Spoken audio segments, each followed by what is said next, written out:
बिस्मिल्लाहिर्रहमानिर्रहीम। अस्सलाम वालेकुम student, I am Wajid Ali combo, chemistry first year chapter 1। और आज का हमारा लेक्चर है जिसमें दो चीजें हम पढ़ेंगे। एक है एवरेज एटॉमिक मास और एक डिटर्मिनेशन ऑफ परसेंटेज कंपोजिशन। तो आइए हम आगाज करते हैं average atomic mass. Student, average atomic mass की जो टर्म है ये यूज होती है एलिमेंट्स के लिए। एलिमेंट्स के मास के लिए ना हम वेरियस टर्म्स इस्तेमाल करते हैं, मसलन atomic mass, mass number, relative atomic mass, average और फ्रैक्शनल एटॉमिक मास। तो आज हम एवरेज एटॉमिक मास यानी this term is particularly used for element, ये एलिमेंट के लिए use. Average atomic mass of an element, average atomic mass of an element is calculated from दो चीजों से हम कैलकुलेट करें। Number one, isotopic mass, and number two, relative abundance of isotopes। यानी अगर आप किसी भी एलिमेंट का एवरेज एटॉमिक मास लेना चाहते हैं तो आपके पास दो इंफॉर्मेशन होनी चाहिए। एक, उसके कितने आइसोटोप्स हैं, हर आइसोटोप का मास क्या है। दूसरी बात, आपको हर आइसोटोप की रिलेटिव अबंडेंस यानी नेचुरल अबंडेंस उसका भी पता होना चाहिए। मैं ये दो एग्जांपल से आपको बात समझाने की कोशिश करता हूं। पहले एग्जांपल, स्टूडेंट ये जो एग्जांपल है ना, ये बहुत इंपॉर्टेंट शॉर्ट आंसर क्वेश्चन है, exercise, very important. No individual neon atom in the sample has mass 20.18 MeV। Very important short answer question, frequently exam में पूछा जाता है। उस शॉर्ट आंसर क्वेश्चन उसको आप आंसर कैसे करेंगे, वो ये example. Student, neon is an element of periodic table, और हम पीछे पढ़ के हैं कि neon has 3 isotopes, 3 isotopes, neon 1020, 1021 and neon 1022। These are 3 isotopes of neon। अब दो चीजें हमें चाहिए। अगर मैं नियॉन का relative atomic average atomic mass लेना चाहता हूं, यानी मैंने कैलकुलेट क्या करना है, मैं average atomic mass of neon इसको मालूम करना चाहता हूं। दो चीजें चाहिए। Number one, isotopic mass, 3 isotope है, हर एक का मास। स्टूडेंट ये जो लिखा हुआ है 20, this is the isotopic mass of this isotope. 21 isotopic mass, 22 isotopic mass. पहली बात क्लियर हो। दूसरी बात, इन तीनों आइसोटोप्स की हमें रिलेटिव अबंडेंस का पता है, और पीछे हम पढ़ के हैं the relative abundance of isotopes is determined by mass spectrometer. तो मास स्पेक्ट्रोमीटर से आपने रिलेटिव अबंडेंस निकाली और रिलेटिव अबंडेंस आपके पास आ गई। First isotope, this one is stable one, 90.92%। This is highly unstable, 0.26%। This is comparatively stable. This is 8.82%।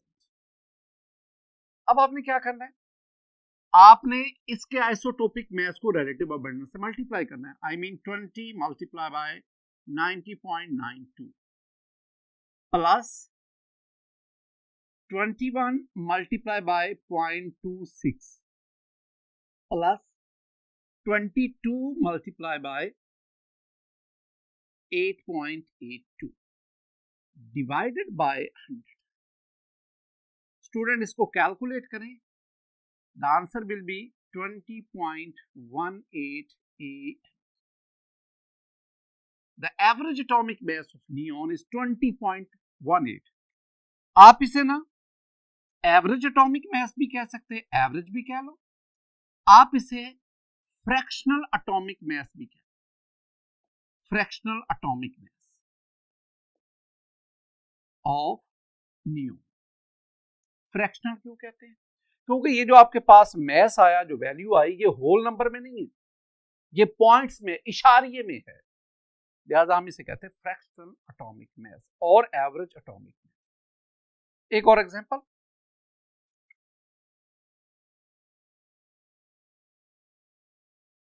Student आपके बार में chlorine का एवरेज एटॉमिक मास जानने जा रहा हूं, यानी मुझे चाहिए एवरेज या fractional atomic mass of chlorine, Cl। क्या करूं? वही ऊपर वाली approach. Chlorine is an element of periodic table, chlorine is a halogen. Chlorine has two isotopes. This one is diisotopic element.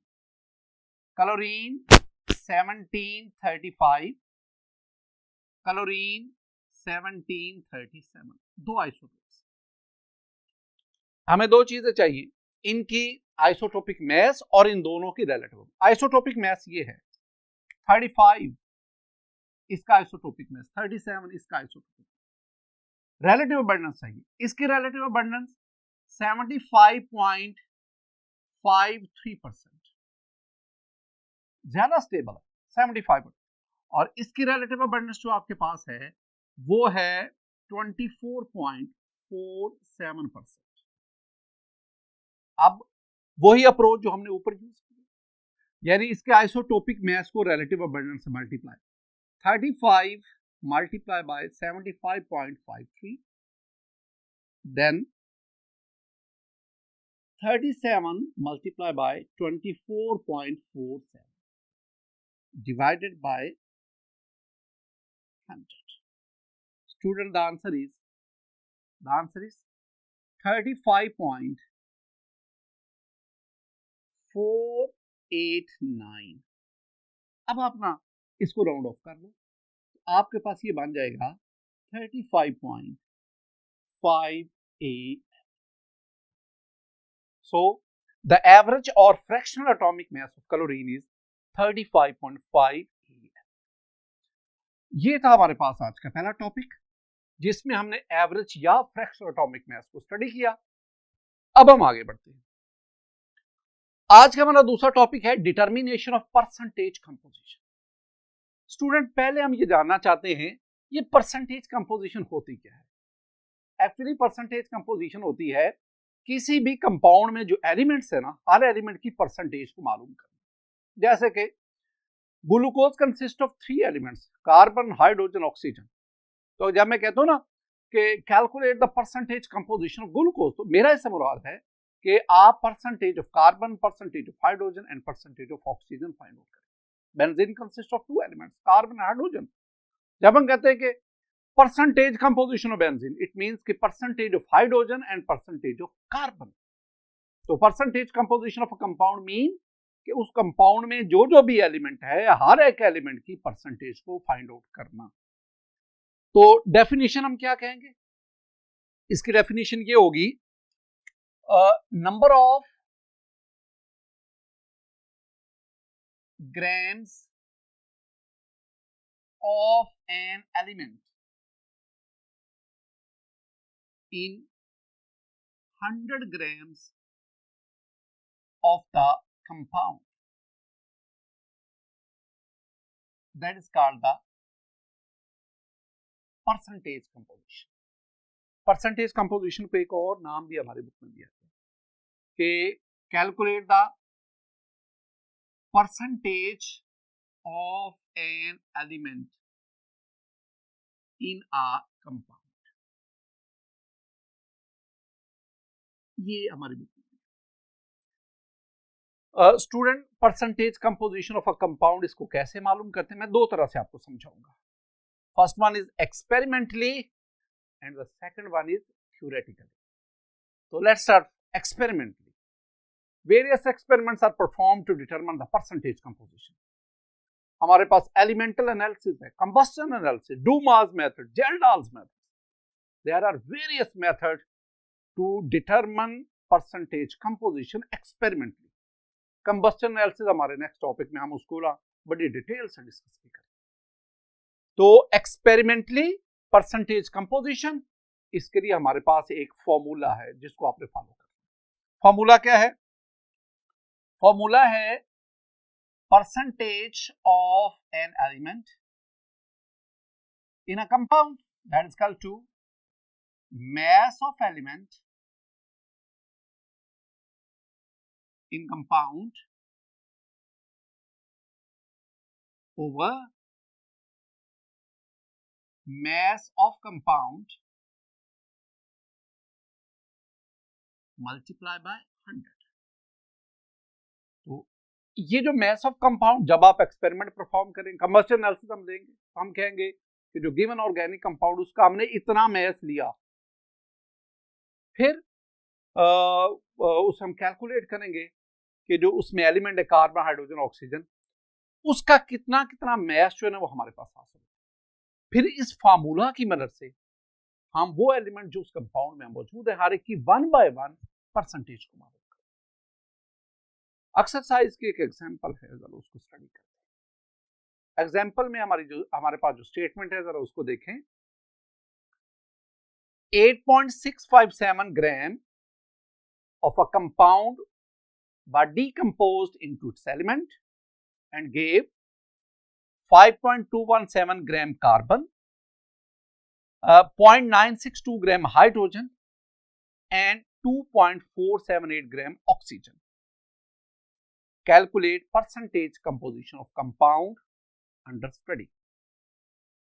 Student, ये जो आपने स्टेटमेंट देखी, इस स्टेटमेंट में हमारे पास 4 चीजें हैं. मैस ऑफ कंपाउंड 8.657 ग्राम. जब उसकी हमने डीकंपोजिशन करवाई उसमें 3 एलिमेंट थे, कार्बन, हाइड्रोजन, ऑक्सीजन. इसका मतलब है कि उसमें जो मैस ऑफ कार्बन हासिल हुआ 5.217, mess of hydrogen 0.962 and mass of oxygen 2.478 ग्राम. अब आप ये जो आपके पास डाटा आया इसको आप इस फार्मूला में पुट करें और आप एक एक एलिमेंट की परसेंटेज निकालते हैं. आगाज करते हैं कार्बन. परसेंटेज ऑफ कार्बन के लिए मुझे 2 चीजें चाहिए. मुझे चाहिए नंबर 1 पे mass of carbon in compound that is 5.217 ग्राम और मुझे चाहिए मैस ऑफ कंपाउंड वो जो गिवन है 8.657 मल्टीप्लाई बाय 100. स्टूडेंट, जब आप इसे सॉल्व करेंगे द आंसर विल बी 60.26%. तो इसका मतलब है कि ये आपके पास परसेंटेज ऑफ कार्बन. सिमिलरली अगर आप परसेंटेज ऑफ हाइड्रोजन जानना चाहते हैं तो mass of hydrogen that is equal to 0.962 divided by mass of compound वही 8.657 मल्टीप्लाई बाय. इसको कैलकुलेट करें with the help of calculator. The answer will be 11.11%. Similarly percentage of oxygen पे आ जाए. परसेंटेज ऑफ ऑक्सीजन के लिए आप क्या करेंगे? 2.478 divided by 8.657 and multiply with by 100. The answer will be 28.62%. तो इस तरह आपने इस फार्मूला की मदद से तीनों एलिमेंट की परसेंटेज निकाली. एक और चीज भी, आप अगर आंसर को वेरीफाई करना चाहते हैं ना तो स्टूडेंट इन तीनों परसेंटेज को ऐड अप करें. जब आप ऐड अप करेंगे ना तो आंसर 100 आना चाहिए. तो इसका मतलब है अगर आंसर 100 आता है तो इट मींस कि वो जो कंपाउंड है, गिवन कंपाउंड, उसमें 3 ही एलिमेंट्स हैं. और अगर आप इसको ऐड भी करेंगे तो आंसर 99.99% यानी वेरी मच इक्वल टू 100. दूसरी बात, अगर आप percentage composition of a compound उसको थ्योरेटिकली कैलकुलेट करना चाहते हैं तो we have the formula percentage of an element equal to mass of element in compound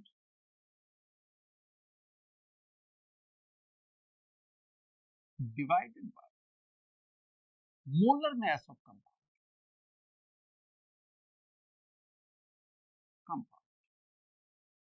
multiply by।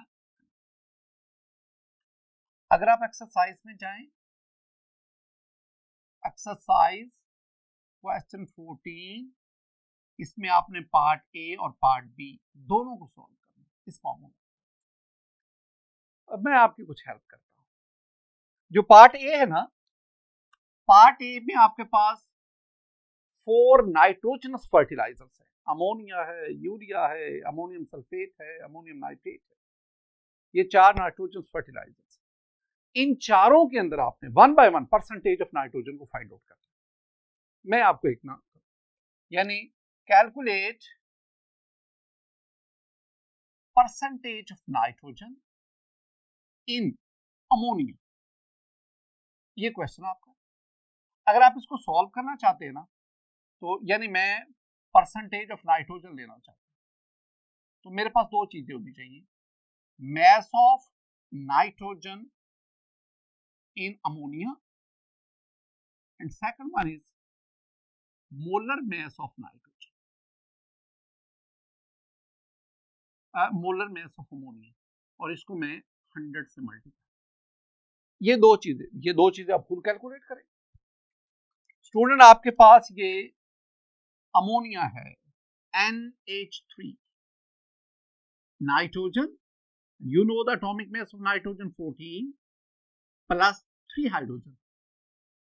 एक हाइड्रोजन का एटॉमिक मास हम रफली 1 लेते हैं, तो एक का 1 है और ये 3 आपके पास है, इसको ऐड अप करेंगे तो आपके पास 17।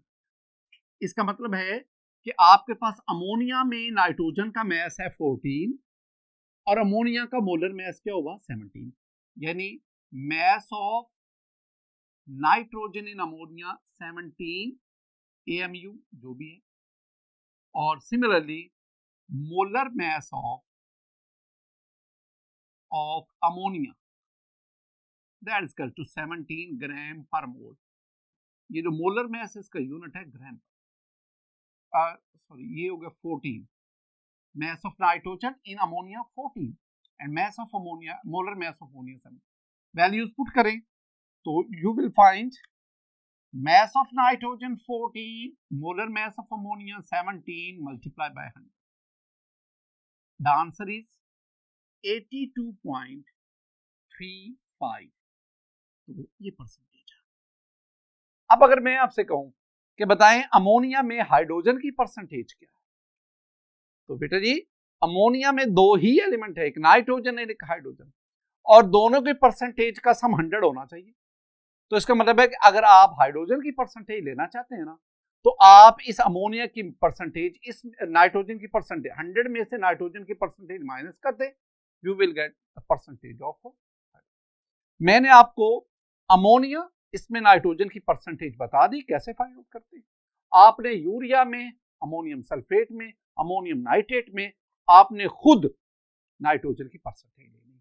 और क्वेश्चन नंबर 14 इसका जो बी पार्ट है, इसमें आपको ना 3 ऐसे कंपाउंड्स दिए जाएंगे जो नाइट्रोजन और फास्फोरस, तो आपने उन तीनों कंपाउंड्स में नाइट्रोजन और फास्फोरस की बारी बारी परसेंटेज मालूम कर। आज के हमारे लेक्चर में स्टूडेंट हमने दो बातों का अहाता किया, एक हमने एवरेज एटॉमिक मास पढ़ा और दूसरा हमने परसेंटेज कंपोजिशन इसको मालूम। परसेंटेज कंपोजिशन को दो तरह से, एक आपने एक्सपेरिमेंटली और दूसरा आपने थ्योरेटिकली। उम्मीद है कि आपने इस लेक्चर से बहुत कुछ लर्न किया हो। अल्लाह ताला आपका हामी और नासर हो। अस्सलामु अलैकुम व रहमतुल्लाह।